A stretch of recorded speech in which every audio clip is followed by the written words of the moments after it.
Con el permiso del doctor Carrillo Esper, podemos empezar la discusión sobre estos temas. Si alguien tiene alguna pregunta, algún comentario que quiera empezar, si no. Okay. Doctora Arriaga. Hola, buenas tardes. Muchas gracias por tan iluminador sesión. Realmente preocupante tanto como médico como persona que tengamos fuera de vista muchos de estos datos que deberíamos de revisar y no nada más achacarlos al proceso natural de envejecimiento o incluso al deterioro por otras condiciones. Si bien entendí con esta última parte, ya empezamos a tener relación neurológica de que estos trastornos cognitivos, conductuales, pueden estar relacionados con los neurotransmisores y o sus receptores y o sus vías de señalización, y por eso estarían conectados con estos trastornos motores. Esa sería mi primera pregunta.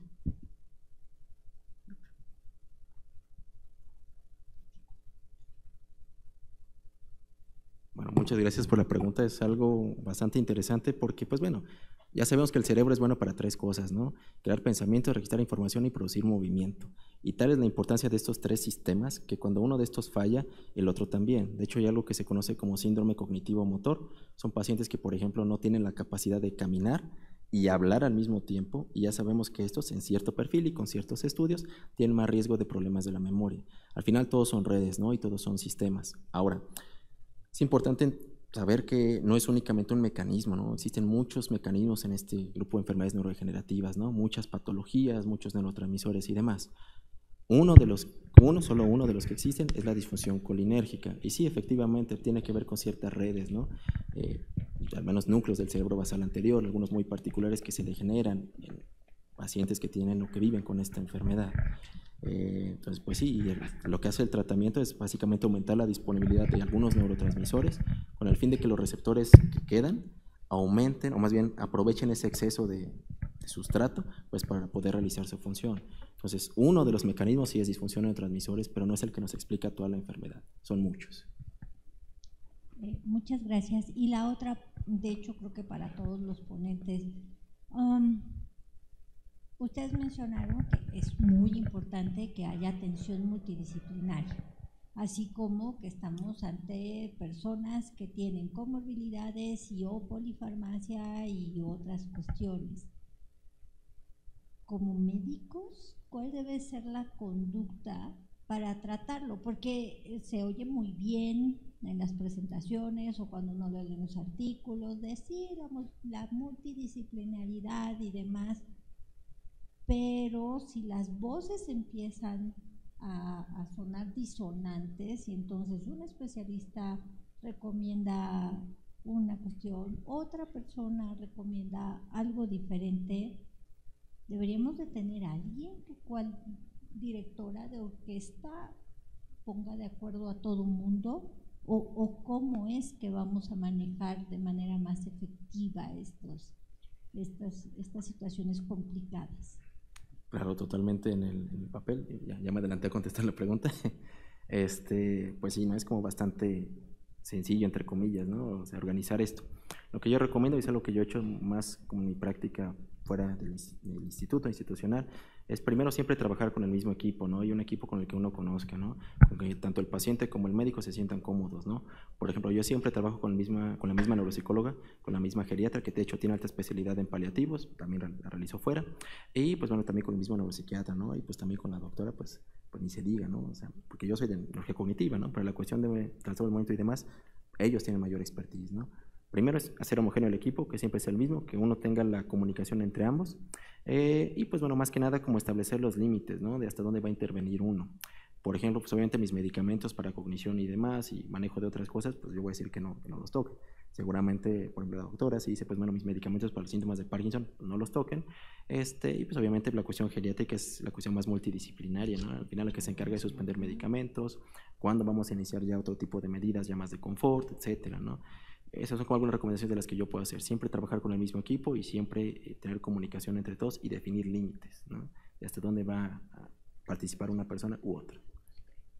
Sí, yo aquí te agregaría que es esta parte de buscar el equipo, pero es el gastro, el uro, hasta el gineco, el médico internista, el geriatra en su caso, el ortopedista, y es hablar con cada uno y a cada uno explicar la enfermedad, dermatólogo, el oftalmólogo, cada uno decirle, es Parkinson y esto es lo que sabemos de que el Parkinson afecta en tu área.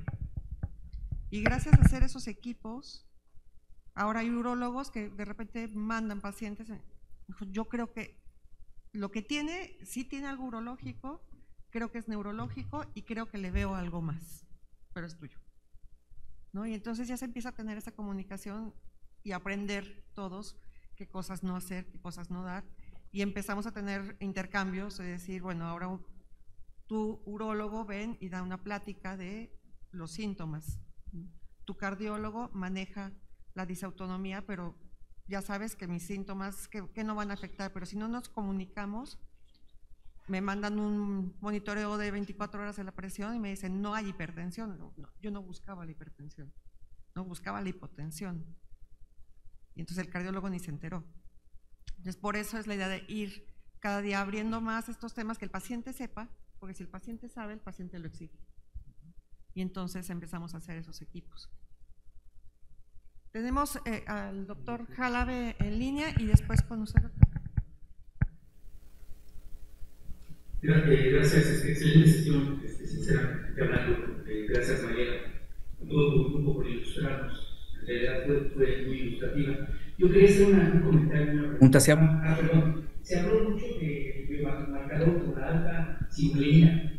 ¿Qué experiencia se tiene, y aparentemente ya en algunos lados del mundo, hacen esta medición de este biomarcador en saliva como un factor predictivo inicial en los pacientes con enfermedad de Parkinson? Si nos quieren comentar también un poco en relación al PET con dopamina. Y finalmente, los fármacos modificadores de la enfermedad y las medidas modificadoras de la enfermedad, pues ha habido muchas. Ya hay un par de fármacos que son de uso común, de uso cotidiano, y que no sirven para ninguna cosa, como la amantadina. No sé si hoy en día está en fase 2 y fase 3, pero sobre todo hay algunos estudios experimentales que están utilizando el Ambroxol, el famoso jarabito para la tos, y que aparentemente es un fármaco modificador de la enfermedad de Parkinson. Ese era mi comentario y la pregunta. Gracias. Muchas gracias, doctor. Voy a contestar yo lo de la alfa-sinucleína y si quieres, Raúl, contestas tú lo del Ambroxol. Lo de la alfa-sinucleína se está trabajando lo que se llama sembrado de alfa-sinucleína. Esto lo está haciendo a través del PPMI, que es esta corte americana, con la idea de detectar las personas en riesgo, ¿no?, que tienen trastorno conductual del sueño y demás, y pacientes que están muy tempranos. Y la idea es tener un biomarcador que sea seguro de que sí estamos viendo la enfermedad de Parkinson, porque los ensayos clínicos de las terapias modificadoras que se han hecho hasta el momento, los resultados no han sido tan buenos. Y una de las cosas por las que pueden ser no tan buenos resultados es el timing. Ya estamos tratando de enfermedad cuando ya lleva 20 años de degeneración. Y por eso son estos biomarcadores. Este sembrado de alfa-sinucleína, que es el que se está intentando, todavía no se está muy contentos todos con el resultado de la alfa-sinucleína sembrada. Es en líquido cefalorraquídeo, como se tiene que hacer, y se está intentando ver en otras cosas como saliva, como suero, si es reproducible o no. No se hace de forma comercial todavía, esto es parte de estudios de investigación.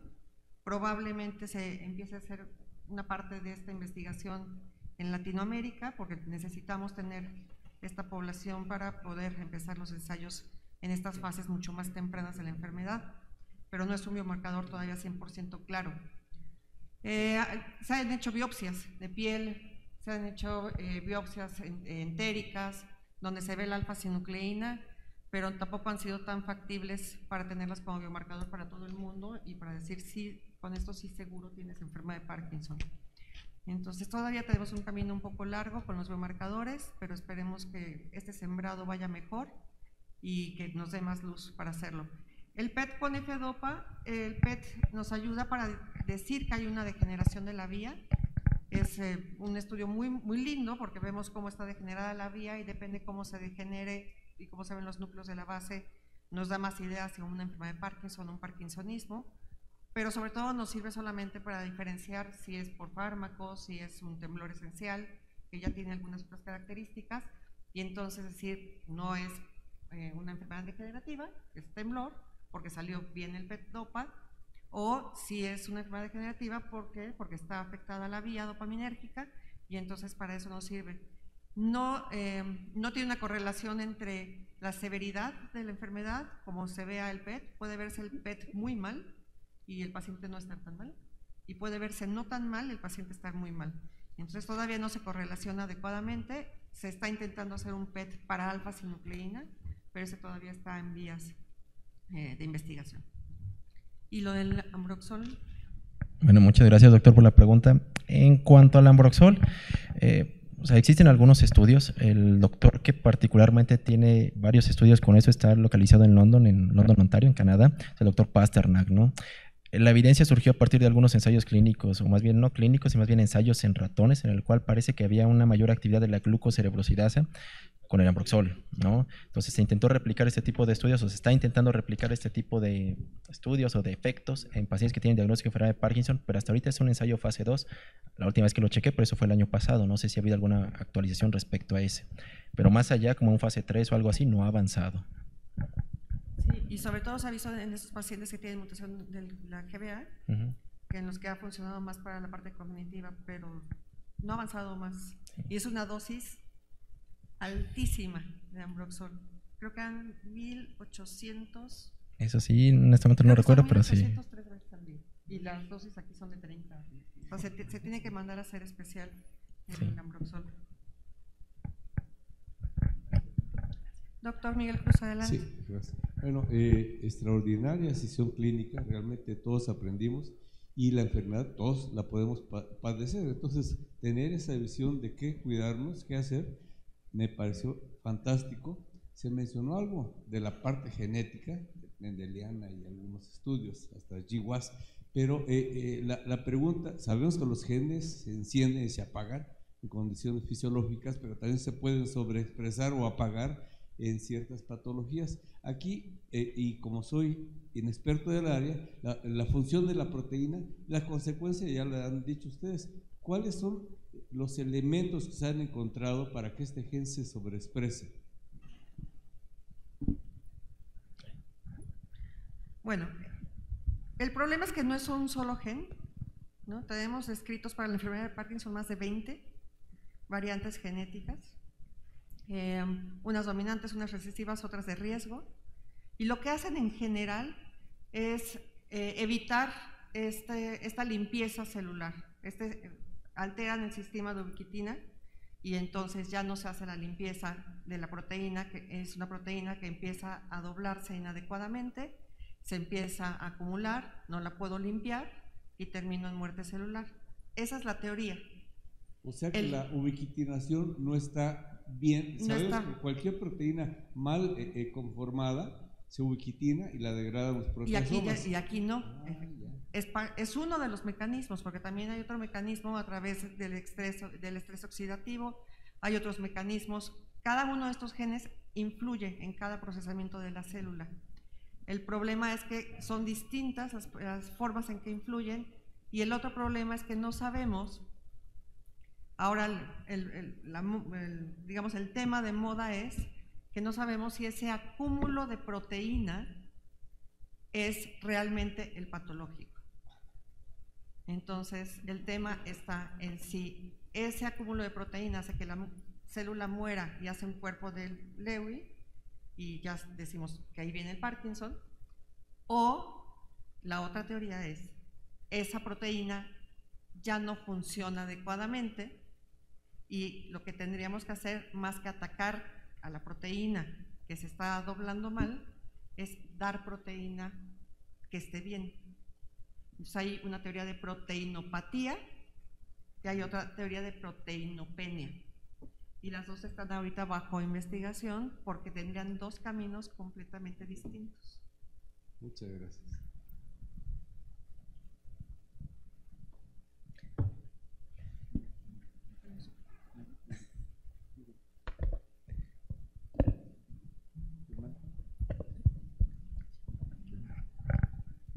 Muchas gracias. Breve. Bueno, primero un comentario. Realmente es interesante ver que a la fecha seguimos sin saber bien cuál es la etiología y poco sabemos de la patogenia de la enfermedad de Parkinson. Hablar de mecanismos en la actualidad de la enfermedad de Parkinson es algo complejo. Es más, estamos peor que antes. Es una realidad que debemos reconocer. Pasamos por la etapa de las disautonomías y ya vamos en deterioro cognitivo. Y esto suma una incógnita solamente más grande.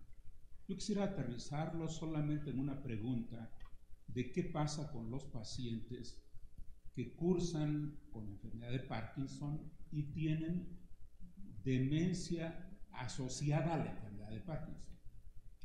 Un caso posible desde luego el Alzheimer. ¿Cómo es el deterioro cognitivo? Muchas gracias. Muchas gracias por la pregunta.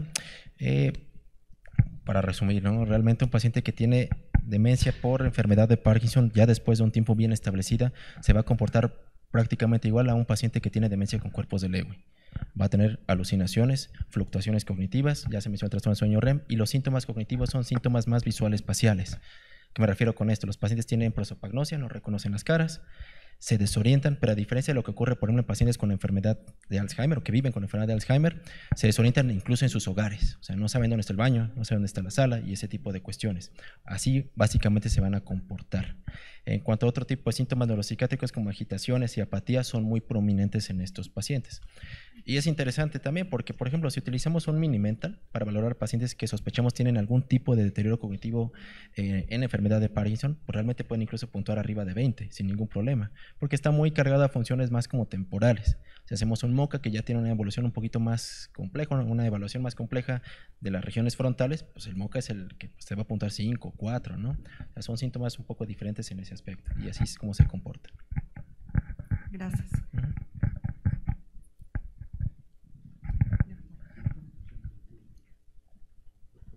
Gracias, me uno a la felicitación, fue una excelente sesión clínica y por supuesto con sus bases biomoleculares, pero yo quisiera hacer solo una pregunta. Se gastaron millones de dólares en la neuroestimulación profunda. ¿Qué pasó al final del día? Bueno, la estimulación cerebral profunda sigue siendo una terapia fantásticamente maravillosa, ¿no? Donde se hace una mejoría en calidad de vida muy interesante en los pacientes, se hace una reducción de fármacos hasta del 80%, hay pacientes que llegan a estar incluso ya sin fármacos y recuperan mucho, no cura la enfermedad, pero regresa en tiempo. ¿De qué depende que sea un éxito la estimulación cerebral profunda? Del tiempo, es tener un paciente en el tiempo preciso para llevarlo a estimulación cerebral. Y eso no quiere decir que sea nuestra última opción, de hecho ya no es la última opción. Si es un paciente que ya tiene deterioro cognitivo importante, ya no va a estimulación cerebral. Es un paciente que lleva alrededor de 4 o 5 años de diagnóstico, que las dosis empiezan a subir, que está empezando a tener una repercusión en calidad de vida, que todavía es productivo en cuestión de trabajo, de ejercicio, que está teniendo síntomas que fluctúan. Ese es el paciente ideal para la estimulación.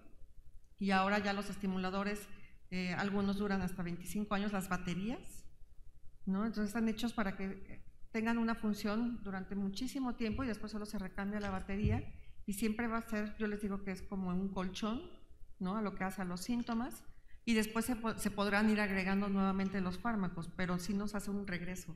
Entonces sigue siendo una terapia muy utilizada, lleva más de 30 años y lo que ha cambiado en la estimulación es cómo se hace, ¿no? Es que cada vez son mejores aparatos y que ahora la novedad es que estamos leyendo el cerebro. Estamos sensando los síntomas y haciendo el ajuste de la modulación de acuerdo a los síntomas que vemos en tiempo real. Doctor Constantino. Muchas gracias, muchas felicidades por las presentaciones. Cuando se están acumulando estas proteínas, generalmente el cuerpo tiene sus sistemas de limpieza y en esta parte el sistema inmune, los macrófagos intervienen y, por ejemplo, también mecanismos como la autofagia, que permite también la degeneración o los organelos que están también siendo afectados, pues los está limpiando. Y el ejercicio, por ejemplo, estimula bastante la actividad de estas células y también de la autofagia. Entonces se ve una correlación. No sé qué más se ha investigado sobre la respuesta inmune, la acción de los macrófagos o de las células inmunes en la protección o en la perpetuación de la enfermedad. ¿A mí? Gracias. Sí, finalmente en ese aspecto de las proteínas, como ya comentaban, la parte genética o los principales genes sí están involucrados en estas vías de ubiquitinasa y todo el andamiaje celular de cómo deshacerse de proteínas, ¿no? Es ahí donde están la mayor parte de las mutaciones, por eso incluso algunas son de riesgo. O sea, sí en su estado homocigoto o heterocigoto, si es recesivo, dan la enfermedad, pero también la presencia da un riesgo. Entonces, si tenemos 2 o 3 mutaciones de ese tipo que afectan la misma vía, pues nos puede llevar a un problema, o por lo menos nos aumenta el riesgo si le sumamos factores ambientales, etcétera, ¿no? En cuanto a la investigación, pues también un poquito más hacia lo que comentaban de la parte de si el barrido, si limpiar las células de esta proteína, de esta alfa-sinucleína mal plegada, la mayor parte de los ensayos, si no es que todos, han salido negativos, que lo mismo ha sucedido en otras enfermedades como Alzheimer, con beta-amiloide o con taupatías. Entonces, probablemente el camino no sea limpiarla como tal, sino ver exactamente en qué parte del camino se puede resolver el problema. También es algo que ya no vemos como un solo factor, es totalmente multifactorial. Otra de las cosas que tiene mucho auge ahorita es la parte de neuroinflamación, parte de lo que comentaba desde el SIBO hasta la disbiosis y la neuroinflamación en particular, pues bueno, está presente en muchísimas enfermedades neurodegenerativas, degenerativas en general, pero bueno, también hay un entrelace. Entonces, realmente lo que está buscando es un punto de cruce entre vías celulares, sobre todo de estos sistemas de ubiquitina, etcétera, y los sistemas de inflamación crónica, ¿no? Y todo el cambio de respuesta TH1, TH2, etcétera, que nos puede prolongar esto. Entonces, la verdad es que sí hay mucha investigación en ese aspecto. La terapia, RNA de interferencias, ese tipo de cuestiones también es un área que están explorando mucho. Y un campo que también es probablemente hacia donde vaya es que se ha visto que no es que tengamos nada más alfa-sinucleinopatías aisladas, taupatías aisladas y beta-amiloidopatías aisladas. Generalmente se encuentra un poco de todo. Y en general, ese concepto que mencionaba la doctora de proteinopatía es eso. No solo tengo una alteración, sino es cuál predomina, va a ser mi fenotipo motor. Si tengo, por ejemplo, más beta-amiloide, probablemente vaya algo más demencia, Alzheimer. Si tengo más alfa-sinucleína, pues algo de Parkinson. Si es más tau, tendría un parkinsonismo, por ejemplo. Pero bueno, igual, ¿no? La cuestión es si esto va a funcionar o no y en qué momento se cruzan. Igual de los genes de riesgo, algunos de genes de riesgo para Parkinson son genes de taupatía, por ejemplo, porque también tiene que ver con ese sistema de tubulina, de túbulos para nuevamente todo este proceso de la ubiquitina. Entonces, yo creo que más que nada sí es un esfuerzo, como mencionaban, multidisciplinario, no solo en la parte clínica, sino también en la parte de investigación, porque si no, no vamos a tener toda la respuesta, ¿no? Nuevamente, si yo veo un poquito de neuroinflamación, yo veo un poco más de histopatología, yo veo la parte de imagen molecular, etcétera, pues sí hay que buscar, ¿no? Y todo esto al final para buscar ese biomarcador, idealmente de entender exactamente qué está pasando, porque creo que aquí el mensaje es que todavía no sabemos exactamente qué está pasando. Tenemos muchas piezas y la idea es tratar de juntarlas. Ese sería como mi comentario en ese aspecto. Y De hecho, sí hay ciertos estudios que se están haciendo directamente hacia interleucinas, sobre todo las 6, ¿no? Como en cultivos de astrocitos, de astroglía, para ver cómo se puede modificar esta parte inflamatoria de la enfermedad, pero tampoco ha quedado todavía claro este sistema. ¿Algún otro comentario?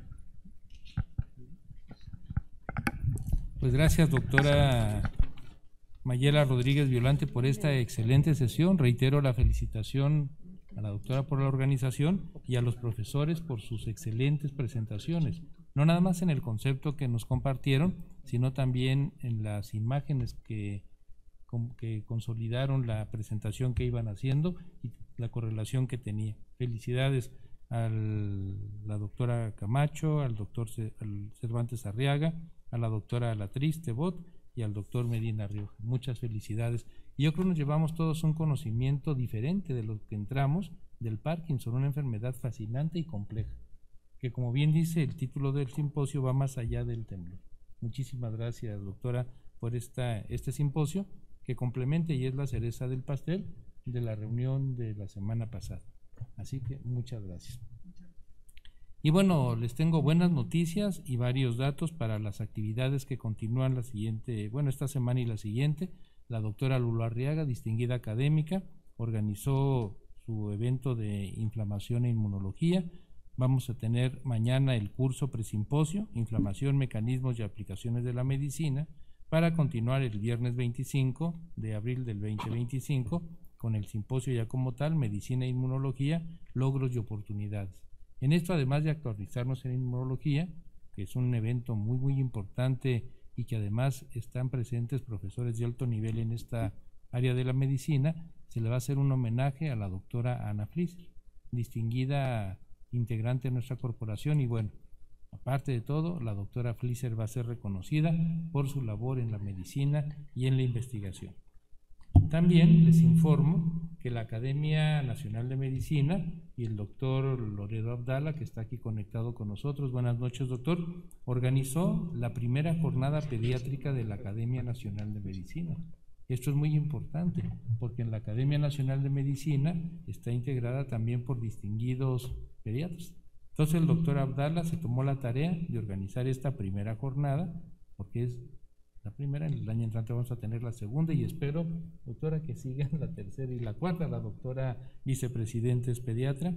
Y bueno, esta jornada va a ser interesante, los invito, lo pueden seguir también por las redes de la Academia en tiempo real. Gracias, doctor Loredo Abdala, por esta excelente jornada.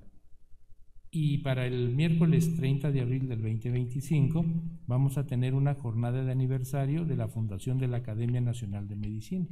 La Academia Nacional de Medicina de México se fundó en 1864, también el 30 de abril, y bueno, la sesión va a ser muy interesante. Esta sesión lleva el título de por qué la Academia Nacional de Medicina es órgano asesor del gobierno federal, dónde se originó, cómo fue el decreto que confirma, que firmó el presidente Madero, que es órgano consultivo del gobierno federal, y qué fue el resultado después de varios años de que la academia y sus académicos estuvieron trabajando para que se le diera a la academia este carácter. Esta sesión va a ser coordinada por el doctor José Ramón Cosío Díaz, exministro, y que bueno, también es miembro de nuestra corporación. Los invito para tener todo el conocimiento de por qué somos y seguimos siendo, porque el decreto sigue estando activo, órgano asesor del gobierno federal.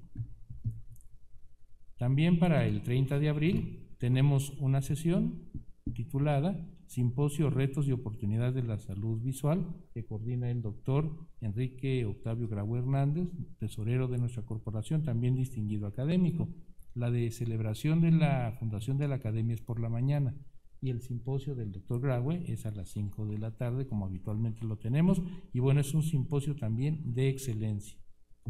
Y tenemos también otro evento muy importante, que es para el 6 de mayo. Como ustedes saben, el sarampión, la tosferina y la vacunación son ahorita problemas de salud pública en nuestro país, van al alza y bueno, hay pacientes que se han complicado gravemente y que han fallecido. Por este motivo, la Academia Nacional de Medicina y varios de sus integrantes, coordinada esta sesión por el doctor Alejandro Macías Hernández, un infectólogo muy prominente de nuestro país y, como les decía, miembros de la corporación, organizó este simposio extraordinario, sarampión y tosferina y el riesgo de brotes en México 2025. Y esta es la manera que la academia se posiciona y responde a este grave problema de salud. En este simposio van a participar el doctor Pablo Curi Morales, conocido de todos ustedes, el doctor Santos Preciado, como infectólogo experto y también experto en vacunas, va a participar con nosotros, la doctora Celia Alpuche, también una distinguida académica, y por supuesto el doctor Macías. 6 de mayo, 6 de la tarde, no va a ser presencial, va a ser por Zoom la sesión y a través de la página de la academia. Todos los que se quieran conectar por Zoom para preguntas, comentarios, bueno, es muy importante para hacer estos cuestionamientos o posicionamiento a los participantes del simposio. También debo de comentarles que el doctor Guillermo Ruiz Argüelles, distinguido miembro de la corporación que trabaja en Puebla, en los laboratorios clínicos de Puebla, ganó un premio muy importante, el premio Carlos Slim de Salud 2025. Entonces, bueno, ya se le envió su felicitación, pero aquí en las redes y presencial hago también a nombre de la Academia Nacional de Medicina una muy afectuosa felicitación a nuestro colega que ganó este importante premio. Entonces, estas son las noticias. Y otro aspecto muy bueno, el directorio de la Academia Nacional de Medicina ya está terminado. Esto fue resultado de más de 1 año y medio de trabajo. Entonces ya está actualizado y bueno, en breve lo van a tener en sus manos. Este es el DOMI, ya lo vamos a mandar a imprimir recientemente. Y aquí debo enfatizar y agradecer al maestro, al doctor Carlos Varela, también distinguido miembro de nuestra corporación, porque él hizo la revisión exhaustiva, corrección, anotaciones, para que esto fuera perfecto. Y quedó perfecto. Gracias, doctor Varela, por su ayuda y apoyo. Sin su apoyo no hubiera sido posible este documento tan importante que también es estatutario, porque cada 2 años se tiene que estar actualizando. Y bueno, con esto cumple esta mesa directiva, con este mandato estatutario. El otro aspecto muy importante que les quería comentar es que ya actualizamos los estatutos. Los estatutos de la corporación estaban actualizados hasta el 2013, pero ya en base a todas las sesiones que ha habido de actualización de estatutos, ya los actualizamos a 2022. Debo decirles también que esta actualización y todo lo que se recomendó en las sesiones extraordinarias para esto, ya también están notariadas, ajustadas, y bueno, ya lo vamos a subir a la red y seguramente para mañana ya van a ver este nuevo estatuto o el actualizado del 2013, ya también lo tenemos. Entonces, bueno, estas son las buenas noticias, que nuestro colega, el doctor Luis Argüelles, ganó este importante premio, que ya tenemos el directorio y que el estatuto también está terminado. Y la última, como les había comentado cuando inició este año académico, nuestro pequeño museo que está en las vitrinas iba a estar actualizando cada 4 meses. La primera museografía que se hizo pequeñita en las vitrinas estuvo en relación a libros icónicos de la biblioteca de la Academia Nacional de Medicina y algún instrumental que se usaban en diferentes periodos. Entonces hay libros, como ya vieron, muy importantes. Por ejemplo, hay un libro que habla del desarrollo de las plantas y la clasificación de vegetales, plantas y piedras de Linneo. Es una traducción del libro original de Linneo. Ahí lo tenemos y lo tenemos en la biblioteca. Y curiosamente hay un libro de 1863 que está en una de las vitrinas pequeñas que habla de cuidados en el adulto mayor. Cuando lo vio el doctor, exdirector del Instituto Nacional de Geriatría, Luis Miguel Gutiérrez Robledo, se impresionó porque dijo que nada más lo había visto en fotografías y nunca lo había visto de manera real. Bueno, aquí lo tenemos y está en la biblioteca de la Academia. Entonces ya vamos a cambiar esta exposición museográfica y ahora la vamos a hacer de los 100 años de la Academia Nacional de Medicina. ¿Por qué? Porque bueno, viene la celebración y cuando se renovó y se inauguró y se clasificaron los libros que está en la nueva biblioteca que lleva el nombre del maestro Emilio García Procel, encontramos una gran cantidad de libros y documentos y junto con Andrés Pineda, que es nuestro bibliotecario, juntamos una gran cantidad de información de cuando la Academia Nacional de Medicina cumplió 100 años. Entonces, seguramente para la siguiente semana, espero un poquito más, vamos a tener ya la nueva exposición museográfica relacionada a la fundación o los 100 años de la fundación de la Academia Nacional de Medicina. Y la última, también se había comentado que en este año académico íbamos a retomar el boletín y que iba a ser cuatrimestral. Entonces ya tenemos completado todo el primer boletín. Aquí el doctor Rolando Neri Vera apoyó mucho para poder llevar a cabo esto y seguramente en breve ya lo van a ver de manera electrónica en nuestra página. No lo vamos a imprimir por cuestiones de recursos y demás, pero lo van a poder ver, así como el boletín de información clínico-terapéutica en nuestra página, esta nueva etapa del boletín. Así que sin más, muchas gracias por su presencia, felicidades doctora Mayela por este excelente evento, a los profesores que son expertos en el tema, todos aprendimos mucho y nos vemos mañana para la reunión de la doctora Lourdes Arriaga. Gracias, Lourdes. Buenas noches.